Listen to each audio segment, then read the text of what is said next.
Attaquons maintenant notre grand 2 avec les livraisons de biens, et c'est la vente d'un bien, donc qui est matériel, qui va être effectuée à un autre client, une autre entreprise, qui va soit être en France, soit être au sein de l'Union européenne, soit à l'extérieur de l'Union européenne, donc on appellera ça pays tiers. On commence avec les opérations entre entreprises françaises et entreprises appartenant au reste du monde. Première opération, les exportations. Exportation, c'est que le vendeur est en France et il réalise une opération d'exportation de biens et donc il va vendre à un autre État qui n'est pas situé au sein de l'Union européenne ou en France. Cette opération sera donc exonéré de TVA. Je vous rappelle l'écriture de vente juste pour mémoire, que vous avez l'enregistrement comptable que vous connaissez sûrement déjà. Donc ici, pour le vendeur, cette opération est exonérée. Jetons un œil au cas exemple 1, où la SAC0 expédie une montre à une société située en Suisse. La question c'est quel est le régime de TVA applicable?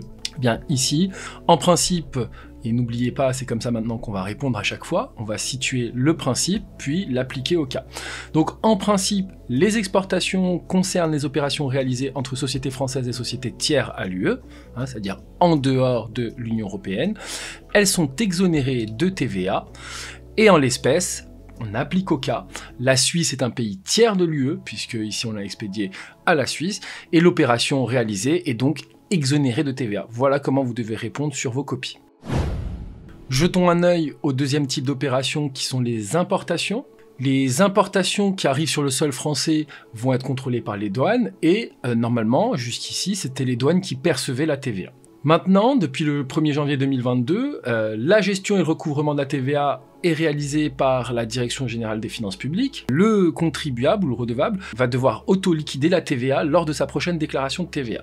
Je vous ai mis les écritures comptables pour vous rappeler, puisque à l'achat chez le client, ce qu'il se passe, c'est que vous avez d'abord l'achat sans TVA, puis après, vous avez un appel de la taxe. Alors maintenant, ça a un petit peu changé, donc on peut faire l'appel de la taxe en même temps que l'achat, puisque l'opération est auto-liquidée. Vous remarquez qu'on déduit la TVA lorsqu'on auto-liquide, et on la collecte en même temps. La base imposable lorsque l'on effectue une importation est la suivante.